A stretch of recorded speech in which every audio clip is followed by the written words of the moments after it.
속회공과 교육을 시작하도록 하겠습니다. 하나님의 은혜를 감사합니다. 이미 봄이 시작되었지만 추운 겨울의 느낌을 계속 받습니다. 비도 오고 눈도 내리고, 그러나 우리의 마음이 얼어붙지 않게 하여 주시고 주님의 은혜로 또 주님의 사랑으로 늘 풍성한 은혜를 누리게 하여 주시기를 간절히 원합니다. 우리 속회들이 모일 때마다 함께 하여 주시고, 특별히 속회에서 나누는 말씀과 또 삶의 이야기를 통해 다시금 하나님 앞에 온전히 서는 믿음의 시간들이 되도록 축복해 주옵소서. 모든 일정과 우리의 삶을 주님께 의탁하오며 살아계신 예수 그리스도의 이름으로 기도하옵나이다. 아멘. 네, 한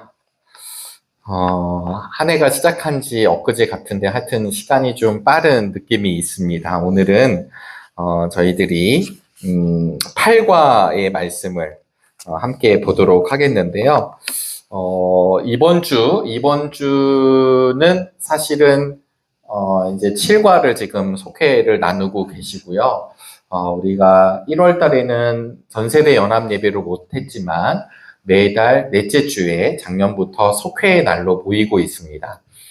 속회의 날로 작년에는 우리 속회별로 이제 알아서 시간을 보냈다라고 한다면 올해는 저희들이 함께 하임 예배실에서 모여서 우리 예배를 먼저 나누고, 그리고 이제 속별로 또 시간을 갖는 속별로 이제 또 우리 각 속회에 이제 처리할 것들도 처리하고 또 나눔도 하고 이런 시간을 가지려고 하고 있습니다. 그래서 사실은 오늘 8과가 돌아오는 이번 주일은 우리가 이제 셋째 주일이고요. 넷째 주일날 사실은 이제 다음 주 속회는 속회의 날로 모이게 되는 것입니다. 그래서 우리가 8과를 하지만 또 속회의 날로 모이지만 또 주중에 모이는 팀들도 있고 또 속회를 계속 함께 하시는 팀들도 있기 때문에 이 속회공과 교육은 함께 진행하도록 하겠습니다. 오늘 8과의 핵심은요, 하나님의 나라의 제목은 하나님 나라에 들어가는 것이라고 하는 제목을 가지고요. 누가복음 18장 22절로부터 27절까지의 이야기입니다. 이 누가복음은요, 그 이방인들의 구원에 대해서 참 관심이 많은 하나님의 말씀이에요. 그래서 누가복음은 오늘 우리가 18장을 읽고 있지만 잘 아시는, 어제도 이제 그젠가 아이들하고 이제 밥을 먹으면서 성경 퀴즈를 좀 했어요. 그래서 뭐 예를 들면, 아브라함의 아들은 이제 그러면 이제 이삭이잖아요. 그럼 이제 마지막 막내는 모르고 이제 큰애와 작은애가 서로 맞추는 거죠. 머리카락에 힘이 있는데 머리카락에 밀려서 힘을 못 쓰는 사람은 그러면 막 못 맞추고 있으면 끝 글자가 손이야. 그러면 뭐 그래도 못 맞추면 앞에 숫자를 붙여봐. 막 이런 식으로 해서 했어요. 근데 두 아들이 정확하게 맞힌 게 있었는데 그게 뭐냐면 예수님이 보고 싶어 올라간 사람은 어떤 나무를 타고 올라갔을까? 그랬더니 이제 예전 성경으로 뽕나무, 그리고 올라간 사람의 이름은 삭개오, 이렇게 얘기를 했어요. 되게 생뚱맞은데요. 지금 우리 누가복음 18장이지만 19장으로 딱 넘어가면 바로 삭개오 이야기가 등장을 해요. 누가복음, 물론 우리 하나님의 말씀은 너무 다 귀한 말씀이고요. 성경에 1.1회 다 소중한 말씀인데요. 그래도 이렇게 성경을 연구하고 또 공부하고 뭐 이렇게 파악하고 이렇게 하다 보면 아까 말씀드린 대로 누가복음이 이방인들에 대한 구원에 대해 관심이 많았다고 그랬잖아요. 그래서 이 삭개오 이야기를 꼭 기억해 주시고, 삭개오 이야기의 끝이 10절이 되는데 이 10절이 누가복음의 이제 핵심 구절이 돼요. 10절이 뭐냐면 인자는 잃은 것을 찾아 구원하러 왔다. 네, 이게 삭개오 이야기의 끝이 되는 거죠. 그러니까 이 누가를 통하여서 이 누가복음과 이 누가가 기록한 사도행전을 보면 계속해서 그 사람들 복음 전도에 대한 이야기가 등장을 하잖아요. 그런 의미를 가지고 오늘 18장 내용을 보시면 하나님의 나라에 들어가는 것, 이 하나님의 나라에 들어가는 것은 결국은 하나님의 나라에 들어가는 것, 가는 것, 네, 이것은 구원받음을 이야기합니다. 그래서 이 구원받음, 지금 저희들이 누가복음 18장 본문을 가지고 있지만 방금 말씀드린 대로 누가복음 19장 10절 삭개오 이야기의 끝에 잃어버린 영혼을 찾기 위해서 오신 예수님을 기억하시면서 우리 8과를 좀 함께 보시면 좋을 것 같아요. 오늘은 펜젤러 목사님이 3대지에 보시면 이제 말씀 여러 번 드려서 아시겠지만 사실은 뭐 저희가 다음에 이렇게 제가 한국 우리 속회 리더 세미나 때도 말씀드렸지만 이 한국 교회사의 이야기들을 한번 이렇게 특강 형식으로 우리 속회공과 세미나 때도 이렇게 하면 좋을 것 같다라는 생각을 갖고는 있어요. 근데 어쨌든 우리 3대지에 있는 이야기를 그냥 읽어보시는 것만으로도 충분히 이해가 되실 건데요. 이번 주에 세 번째 대지를 보시면 누가 나오냐면 아펜젤러 선교사님이 나오세요. 왜 나왔느냐? 오늘 부자 청년에 대한 이야기이거든요. 부자 청년 그리고 부자 관리. 우리 세번역 성경은 18장 18절에 보면 어떤 지도자라고 설명을 하고 있습니다. 어떤 지도자인데 청년이에요. 근데 돈이 많아요. 그래서 우리가 보통 돈 많은 청년, 돈 많은 관원, 돈 많은 지도자 이렇게 이제 설명을 하는 이게 병행하는 본문들이 지금 있기 때문에 그런데 오늘 누가복음을 보면 어떤 지도자인데 그 지도자가 부자입니다. 그런데 나중에 예수님께서 우리 본문 말씀을 보시면 뭐라고 얘기하냐면 너가 가지고 있는 것을 다 팔고 22절 말씀이거든요. 예수께서 이 말을 들으시고 그에게 말씀하셨다. 내게는 아직도 한 가지 부족한 것이 있다.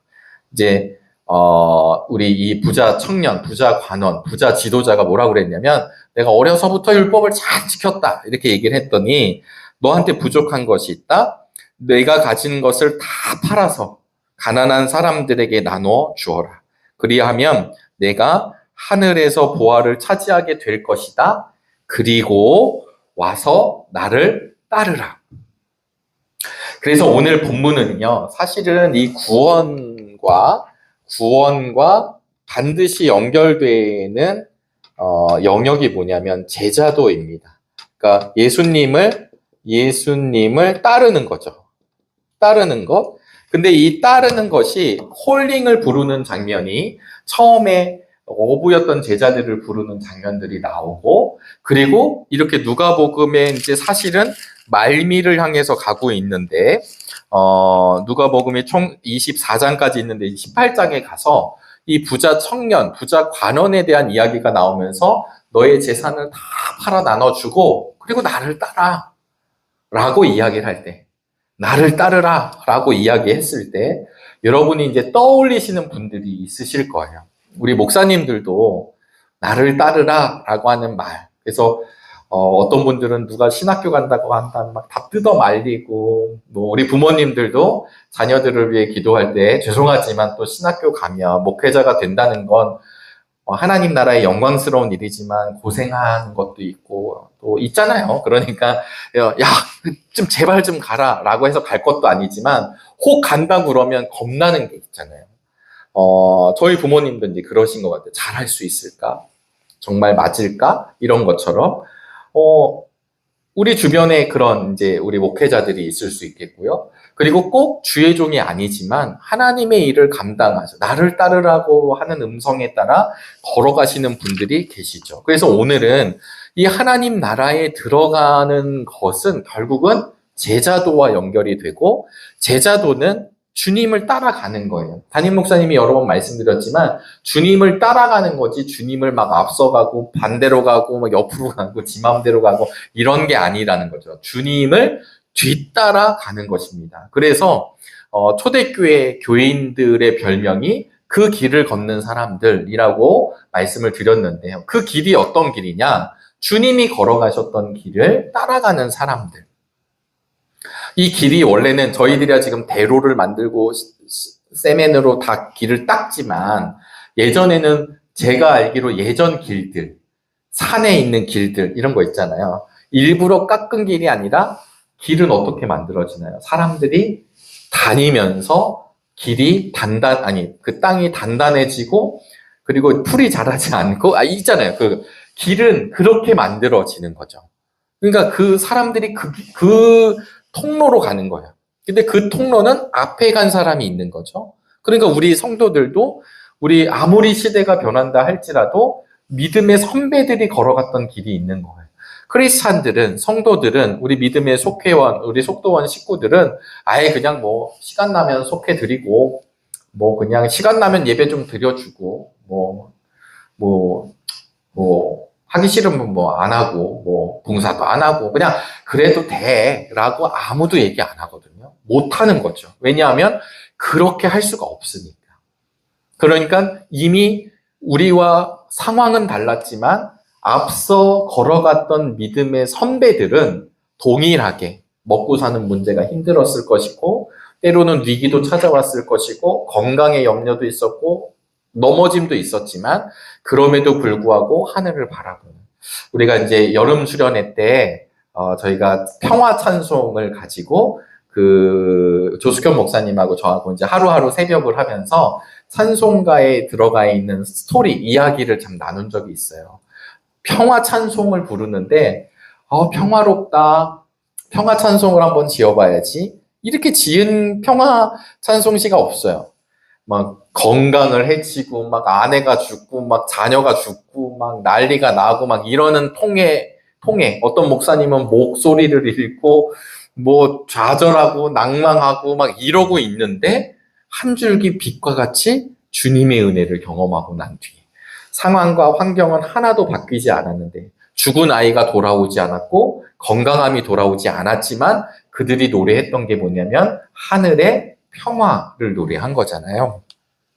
주의 길을 따르는 거. 그래서 오늘 우리 3대지부터 잠깐 보실까요?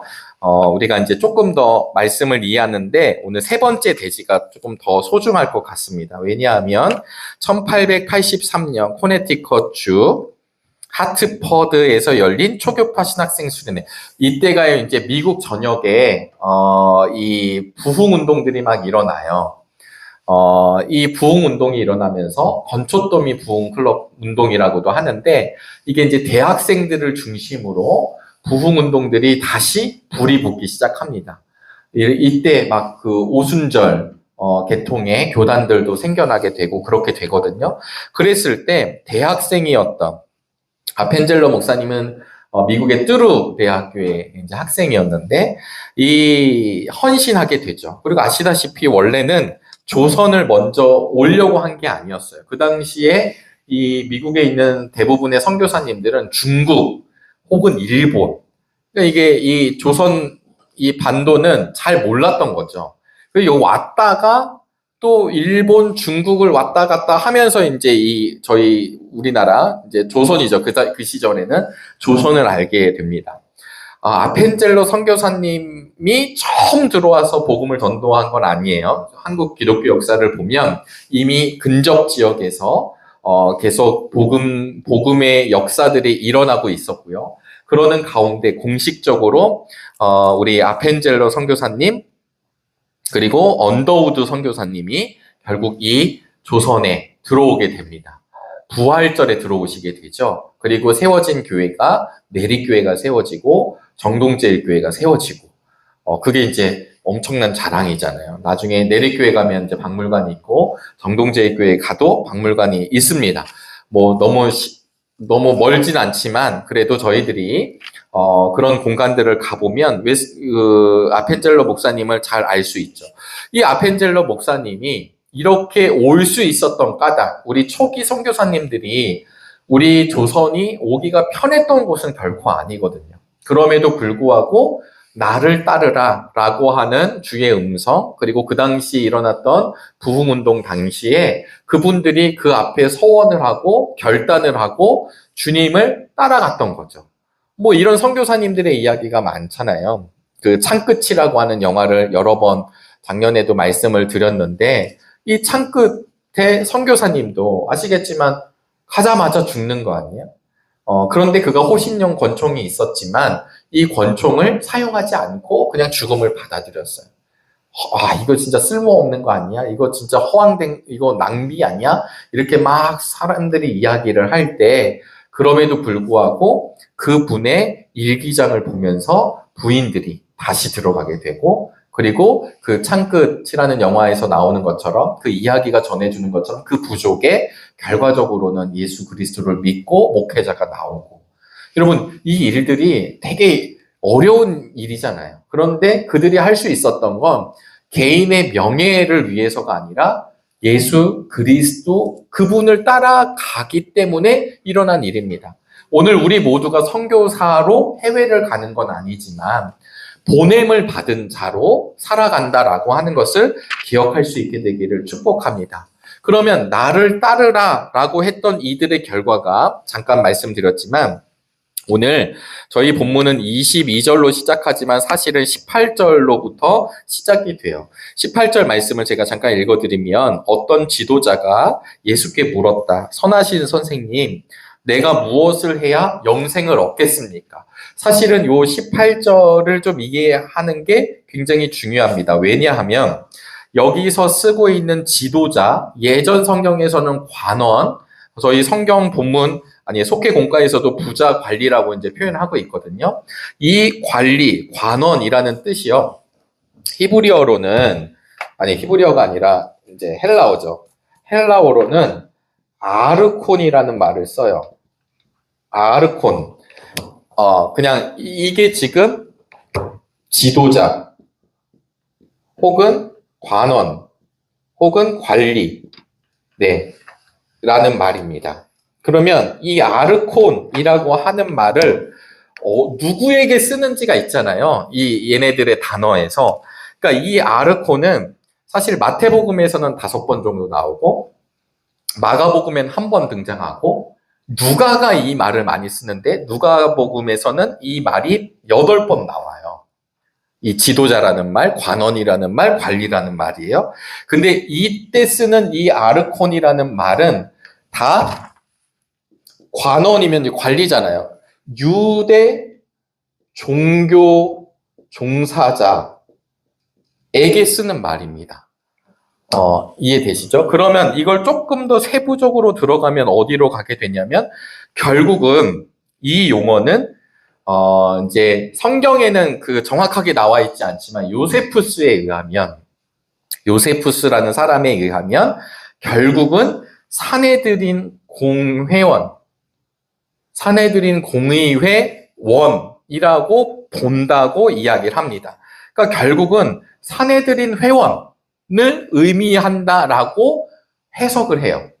이해가 되시죠? 그러니까 죄송합니다만 무시하는 건 아닌데 그냥 우리 모든 공무원들이 되게 많은데 그 중에 누구 저렇게 한 명 이런 뜻이 아니라 사내들인 회원이라고 하는 것 자체가 굉장한 실력이 있는 사람이잖아요. 하고 싶다고 되는 게 아닌 거죠. 사내들인 회원인데 마태복음에 보면 그가 부자 청년이라고 적혀져 있고 마가복음에 보면 재물이 많은 사람이라는 거예요. 이 아르콘인데 이 아르콘이 재물이 많고 부자이고 그러면서 뭐라고요? 청년이라는 거예요. 또 하나 우리가 좀 보고 싶은 게 있는데요. 그게 뭐냐면 오늘 저희가 지금 22절부터 읽지만 성경을 나중에 보시면 이 돈 많은 관리 이야기 앞에 어떤 이야기가 나오냐면 어린이들을 칭찬하시는 예수님의 이야기가 나와요. 이 이야기가 비교가 지금 되고 있는 거죠. 뭘로 따져볼까요? 아이들은 돈이 있을까요? 없을까요? 아이들이 이렇게 카드를 꺼내면 이상하잖아요. 아이들은 자기의 재물은 없는 거죠. 근데 이 아이들이 예수님께로 올 때 꾸짖죠. 근데 주님이 꾸짖지 말라고 하고 하나님의 나라는 이런 사람의 것이다. 누구 아이들 것이다. 라고 얘기하면서 누구든지 어린아이와 같이 하나님의 나라를 받아들이지 않는 사람은 거기에 들어가지 못할 것이다. 이 어린아이를 용납하라, 막지 말라라고 하는 이야기가 나오고 부자 청년의 이야기가 나가는데 부자가 나오는 거죠. 실력자가 나옵니다.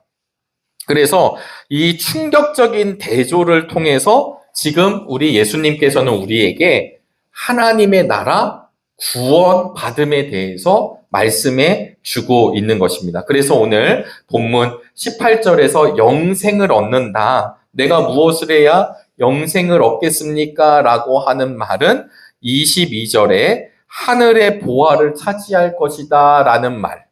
그 다음에 24절에 하나님의 나라에 들어가는 것, 26절에 26절에 구원을 얻는 것, 30절까지는 저희가 본문이 아니지만 영원한 생명을 받는다는 것. 지금 이게 죄송하지만 이게 그려지시나요? 제가 영생 했었을 때 그 이미지가 지금 예수님의 말씀을 통해 계속 이야기가 나오는 것이에요. 또 하나는 오늘 이 부자 관원이 예수님께 물었을 때 아까 뭐라고 호칭을 했냐면 선하신 선생님 이렇게 표현을 했어요. 근데 이 선하신 선생님 할 때 이 선한 선생님이라는 말이요. 주로 제자들이 부르던 말이 아니라 제자들이 아닌 사람이 부를 때 쓰는 말이에요. 그러니까 지금 이 사람이 잘 알고 예수님께 와서 묻는 게 아니라, 멀리서 보니까, 주석학자들은 이런 거죠. 멀리서 보니까 아이들을 잘 이렇게 다독이고 아이들이 다가오고 이런 것들을 보면서 선생님이라고 쓴다라고 하는 겁니다. 그런데 제자들이 예수님을 선생님이라고 쓸 때, 우리말은 다 선생님이니까 그냥 선생님, 영어로는 teacher 이렇게 부른 것 같지만 사실은 제자들이 쓰는 말은 에피스타타라는 말을 쓰거든요. 그러니까 달라요, 지금 이 본문 자체가. 그러니까 일반적인 선생님을 쓰고 있다라고 하는 것은 결국은 그가 그냥 선한 어떤 리더라고 생각을 하고 이야기를 하면서 영생을 얻는 것을 이야기합니다. 그러면서 19절에 예수께서 그에게 말씀하시는데 어찌하여 너는 나를 선하다고 하느냐? 하나님 한 분밖에는 선한 분이 없다. 이게 사실은 결론적으로는 누구를 나타내실까요? 하나님은 선하신데 나는 안 선해. 이 얘기를 하시려는 게 아니라 결국 그 하나님이 나다라고 하는 이야기가 여기에 이미 이제 담겨져 있어요. 그러면서 이 부자 청년, 부자 관원, 부자 관리의 이야기가 시작이 됩니다. 너 계명 알고 있는데 이거 했니? 나 어려서부터 다 지켰습니다. 라고 이야기를 하고 있습니다. 마지막 6계명을 다 지켰다고 하는 관원에게 그가 부족한 게 있다고 했는데 그게 무엇이냐면 그의 영생을 하지 못하도록 막고 있는 그의 부를 다 나눠주라고 하는 것이죠. 그리고 나를 쫓으라. 이 부분을 좀 기억해 주시기를 간절히 바라겠습니다. 지금 예수님께서 이 이야기를 하는 이유가 뭘까요? 지금 부자 이 사내들인 회원은요, 계명을 지켰다는 이야기를 과거형으로 쓰고 있어요. 느껴지시죠? 네. 본문은 21절, 그러니까 저희는 22절부터지만 21절에 나는 이런 모든 것은 어려서부터 다 지켰습니다. 여러분, 우리들에게도 이런 과거가 있을 때가 분명히 있습니다. 내가 신학생 시절에는 아주 뜨거웠지. 내가 처음 세례 받을 때는 막 뒹굴뒹굴 굴렀지. 내가 직분 받을 때는 감사했지. 이런 말들은 다 좋은 말 같은데 과거입니다. 그러니까 과거에 그랬었다. 근데 지금은 어쩌면 아니다. 라고 하는 뜻을 가지고 있는 것일지 모르겠습니다. 그러니까 지금 이 사내들인 공의회 회원, 사내들인 회원이면서 관리를 하면서 그 다음에 사람들에게 명망이 있고 율법을 알고 있는 이에게 영생이라고 하는 화두가 다시 들어온 이유가 무엇이냐면 그 율법이 해결해 주지 못하는 것입니다. 예수 그리스도를 믿음으로 말미암아 그 믿음의 세계로 구원을 얻는다라고 하는 영역이 끊임없이 율법의 삶과 대조가 되는 이유는 무엇이냐면 우리 주님의 붙드심, 주님이 함께 하심, 그리고 그분을 믿음으로 말미암아 우리에게 오는 하나님의 놀라운 은혜는 무엇이냐면 자유함입니다. 저는 오늘도 계시록 강해를 하실 때 담임 목사님께서 정말 나쁜 종교가 뭐냐? 정말 나쁜 종교는 억압하는 종교예요. 야, 안 믿으면 가만 안 둘 거야. 너 이러면은 지옥 갈 거야. 제가 말씀드리는 거는 그런 얘기가 있는데도 못하고 이런 뜻이 아니라 협박인 것입니다. 하나님의 사랑은 협박으로 하나님의 사람들을 데리고 들어오는 게 아니에요. 우리가 내가 살기 위해서 얘를 끌어다 놓는 게 아닙니다. 하나님의 사랑을 저희가 어떻게 보통 표현하냐면 하나님의 사랑은 이런 거예요. 이렇게 컵이 이렇게 있으면 여기서 이렇게 물을 하잖아요. 그럼 물이 쫄쫄쫄 이렇게 담기잖아요. 네, 물이 담겨서 이렇게 흐르죠. 이 흐르면 일로 여기가 꽉 차서 이 물이 계속 흘러내릴 거 아니에요. 누가 보면 이게 되게 컵인지도 모르시겠는데, 이 흘러내리는, 이 흘러넘치는 것이 하나님의 사랑이에요. 아주 그냥 이만큼. 제가 어린 시절에, 교회 선생님이 늘 이런 얘기 했어요. 그릇을 준비하라. 그릇을 준비하라. 아마 뭐 여러 버전이 있을 거라고 하는데요. 야, 너희들 기도를 하면서 하나님의 은혜를 받을, 하나님의 복을 받을, 하나님이 부어주실 것을 기대하는 마음으로 그릇을 준비해야 돼. 니네 그 코카콜라 뚜껑 그런 거 준비하면 안 돼. 이렇게 얘기 많이 하셨거든요. 근데 그게 와 닿아요. 왜냐면 코카콜라 뚜껑을 열어가지고 음료수 뚜껑을 열어서 폭포에 갖다 대보세요. 그러면 거기가 작아가지고 많은 물이 떨어지지만 다 튕겨나가고 결국은 그만큼도 못 얻는 게 코카콜라 뚜껑이죠. 근데 큰 다라이를 가지고 그 폭포수에 들어가면 그냥 거기에 다 담기는 거잖아요. 그러니까 이때 얘기한 이미지가 저에게는 참 감사한데 이 폭포수에서 떨어지는 거예요. 그냥 막 흘러 넘치는 거. 하나님의 사랑은 인색한 사랑이 아니라 흘러 넘치는 사랑입니다. 그런데 이 흘러 넘치는 사랑 앞에 사람들이 흘러 넘치는 사랑을 통해서 그분의 사랑 안에 거하는 거죠. 그분의 사랑 안에 거하면서 그분을 통해 변화되는 거지. 율법을 지킴으로 인해서 내가 의인이다라고 할 수 없다라는 거예요. 율법은 우리의 죄를 알게 합니다. 내가 얼마나 부족한지, 내가 얼마나 죄인인지, 내가 하나님 앞에 감히 설 수 없는 자라고 하는 것을 하나님의 계명을 통해 우리는 알 수밖에 없는 거예요. 그것을 조건을 완전히 만족시켜서 내가 하나님 나라에 들어가는 게 아니라 하나님의 그 긍휼하신 은혜, 하나님의 다함없는 사랑하심, 하나님의 변함없는 사랑하심, 그래서 신실하신 하나님이 끝내 약속하셨던 자기의 독생자 예수 그리스도의 십자가 달리신 사건을 통해서 우리가 그분을 믿음으로 말미암아 우리의 죄를 씻어주시고 우리를 의인이라 여겨주시고 하나님 나라의 도구, 하나님 나라 확장의 도구로 또 하나님 나라의 백성으로 삼아 주시는 것입니다. 그런데 오늘 이 부자 청년은 율법을 예전엔 지켰지만 그가 가지고 있는 모든 것은 놓지 않고 있다라고 하는 것입니다. 많은 신학자들이 소유와 제자도의 관계가 있다라고 이제 얘기하는 겁니다. 저는 부자가 돼본 적이 없어서 이 부자들이 얼마나 어려울까라고 하는 거에 대한 고민은 좀 약할 수 있겠다 싶습니다. 그런데 여기서 말하는 부자는 진짜 어디까지는 부자고 이런 의미가 아니겠죠. 이 부자들은 이 말씀이 우리에게 영적인 도전을 주는 이유는 그 당시에 부를 얻는 것은 하나님의 복이라고 여겼어요.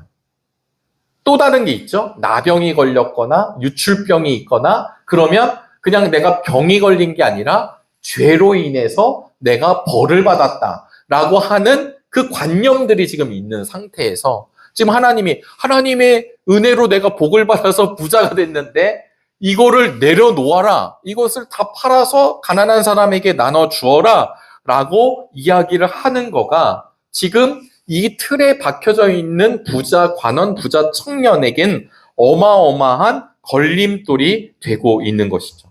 그래서 앞서서 이야기한 어린아이 본문과 오늘 이 부자 본문은 누가 결핍되어 있는지를 드러내고 있습니다. 여러분, 사랑하는 우리 정릉교회 성도 여러분, 그리고 우리 믿음의 속도원들께서도요, 내가 어디 가치를 두고 있는가? 내가 정말 믿음의 가치가 어디에 있는가? 예전에 많은 분들이 이런 어떤 소유에 대한 우리가 소망이 있잖아요. 어려웠었으니까. 그래서 어떤 분의 이제 그런 이야기에 나온 간증을 들어보니까 평생을 그 어머님이 집 한 칸, 내 방 한 칸이 없는 삶을 사는 거예요. 그러니까 목표가 뭐가 되냐면 우리 집 방 한 칸이 있었으면 좋겠다. 얼마나 소중한 꿈이에요. 그 방 한 칸을 얻었어요. 그랬더니 이 방 한 칸이 방 두 칸이었으면 좋겠다. 그래서 열심히 애를 써요. 그래서 방 한 칸을 얻었지만 또 힘내가지고 방 두 칸이 됐어요. 그런데 그렇게 놓고 보니까 그 당시에는 밖에 화장실이 있었잖아요. 저도 이제 옛날 할머니 때 그 밖에 화장실 변소를 경험했었는데, 그래서 요강이 안에 와 있는 거잖아요. 밖에 맨날 나갈 수 없으니까. 근데 그때 이 방 두 칸은 가졌지만 야외 화장실을 하는 게, 그래서 집안에 화장실이 있었으면 좋겠다. 이게 꿈이 된 거예요. 그래서 또 열심히 사셨어요. 그래서 집안에 화장실을 만나요. 근데 또 이렇게 살다 보니까 집안에 화장실이 두 개가 있었으면 좋겠다. 집이 더 커지는 거네. 그래서 집안에 화장실이 두 개가 있는 것까지 얻었는데, 그리고 나서는 이제 더 행복해져야 될 때 시간이 많이 갔잖아요. 육신의 연약함, 육신의 병을 얻고 그 모든 것을 내려놓을 때를 만난 거예요. 그러니까 어쩌면 이 예화에 나오는 이분은 평생 방 한 칸, 방 두 칸, 밖에 있는 화장실이, 안에 있는 화장실이 두 칸, 결국 그 소유와 내가 누려야 되는 이 현실에 있는 것을 추구하며 살아왔지만 어느새 손살같이 내 육신의 마지막 날을 맞이하고 영혼을 준비하지 않았다라고 하는 그런 경종을 울리는 예화이겠죠. 누군가의 고백이었을 것입니다. 이 부자는 모든 걸 소유한 듯 보여지잖아요. 사내들인 공의회 회원이잖아요. 율법을 잘하는 사람이고 하나님을 잘 섬긴다는 사람이고 돈도 있고, 그런데 그에게는 무엇이 결핍되어 있냐면 하나님의 나라가 결핍되어 있더라라고 하는 것입니다. 하나님의 계명을 진정으로 사실은 그가 행한 사람이 아니라는 거예요. 과거에 나를 위해서 계명을 행한 것이죠. 되게 중요한 포인트인데요. 우리가 하나님의 나라에 들어가려면 오늘 본문의 이야기처럼 하나님의 나라의 입성이라고 하는 가치는요, 자아이잖아요. 근데 이 자아가 죄로 오염된 자아, 이 자아가 깨지고 다시 새로운 존재로 붙들림 받은 그가 가게 되는 거죠. 근데 수많은 사람들이 잘못된 오염되어 있는 거짓된 나에 속아서 그 내가 추구하고 그런 나를 높이죠. 이것을 보통 자기 의의를 드러낸다라고 합니다.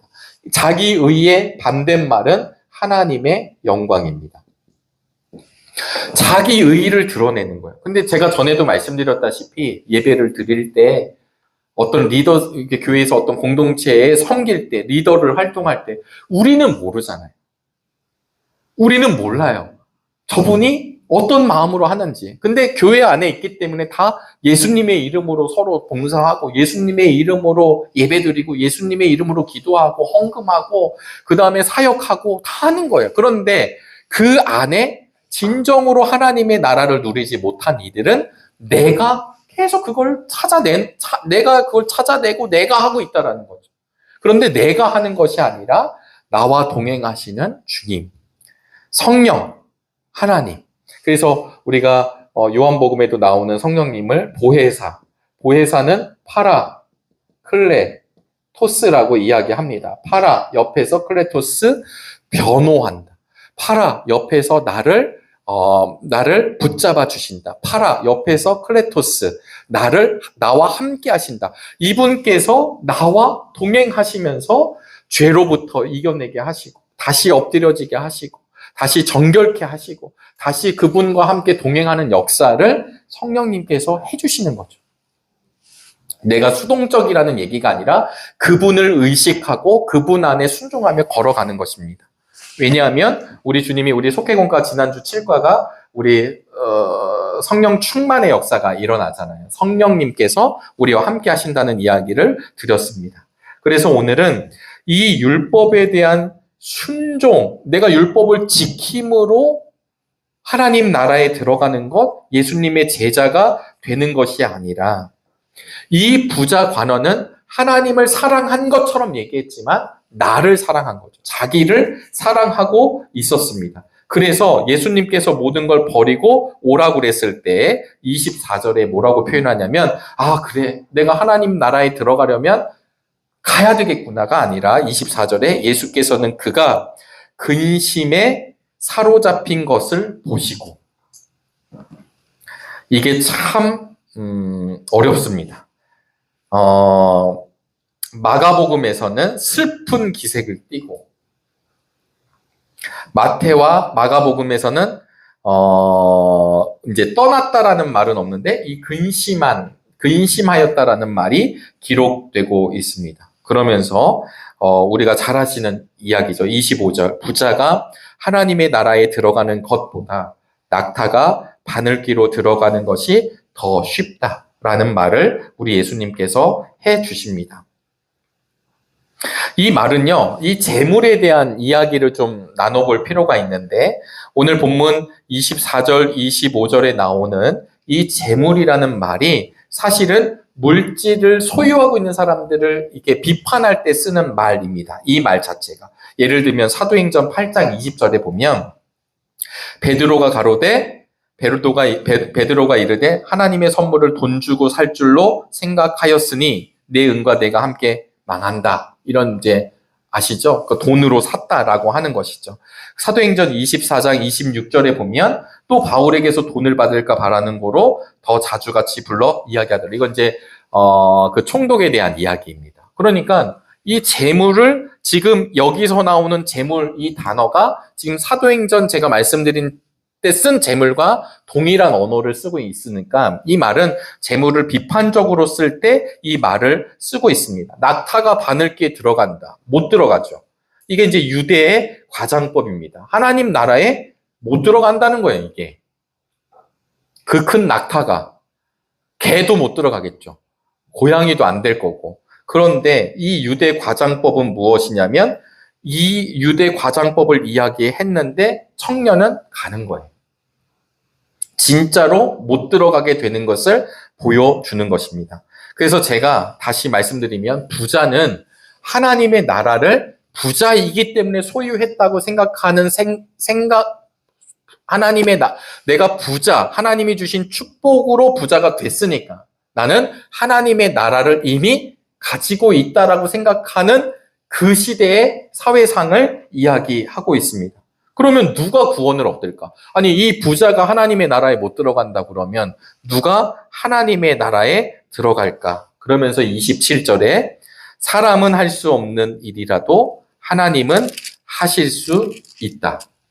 여러분, 이것이 우리에게 은혜가 되시기를 주님의 이름으로 소망합니다. 왜냐하면 하나님이 하실 수 있는 것, 구원의 역사는 사람이 하는 게 아니라는 것을 지금 말씀하고 있습니다. 무언가를 지킴으로, 무언가를 내가 했음으로, 그리고 그런 관념으로 하나님의 나라를 누리는 것이 아니라 사람의 어떤 노력으로 하나님의 나라를 들어가는 것이 아니라 하나님께서 함께 하셔야 하나님의 나라에 들어간다라고 하는 것입니다. 뒤집으면 하나님 나라에 들어가는 것은 하나님 은혜의 역사다. 우리 모두는 하나님 은혜의 역사 아래 놓여져 있다라고 하는 것입니다. 그래서 27절은 이렇게 이야기하지만 나중에 28절, 29절, 30절까지 사실은 본문이 계속 연결이 되어 있습니다. 우리 속회공과를 잠깐 보시면요. 그래서 오늘 본문에서는 어떻게 해야 하나님 나라에 들어갈 수 있느냐? 첫 번째 대지가 사람이 할 수 없다라고 우리 지필진 목사님들은 선포하게 됩니다. 모든 계명을 지켰지만, 근데 이 계명이 제가 지금 말씀드린 대로는 자기를 위해서 계명을 사실은 지킨 것이죠. 그런데 끝내 근심하며 떠나가게 되고 하나님의 나라는 그 사람의 애씀과 노력과 자기가 이룬 것으로 들어가는 것이 아니라 이것을 내 공로가 없다. 구원은 우리의 공로가 아니라 피의 공로로 가는 거죠. 그리스도의 보혈로 이 진리를 깨닫게 되기를 주님의 이름으로 소망합니다. 그러면서 지금 말씀드린 마지막 절 이야기같이 두 번째 대지에서 하나님만이 하실 수 있습니다. 불가능한 영역이죠. 우리 인간은 사람들을 향해서 정죄합니다. 그리고 재단하고 결정하고 그리고 나아가요. 역사를 보면 인간이 모든 결정이 다 잘 됐나요? 왕의 결정은 다 훌륭했나요? 민족의 리더들이 결정하면 다 맞았나요? 여기에 인간의 한계가 있다라고 하는 뜻입니다. 인간의 한계, 그리고 나의 공로, 사람의 공로로 하나님에 들어갈 수 있다고 우리는 쉽게 생각할 때가 많이 있지만 사실 그렇지 않다라는 것, 하나님 나라에 들어가는 것, 하나님의 전적인 은혜입니다. 이렇게 정릉교회에서 사역을 할 수 있는 것도, 우리 권사님들, 집사님들과 만나는 것도, 제가 잘 해가지고 서로 한번 만나봐야지. 우리 김효숙 권사님 만나봐야지. 이렇게 해서 만난 게 아니라, 결과적으로는 하나님이 보내주시고, 하나님이 만나게 해주신 것이죠.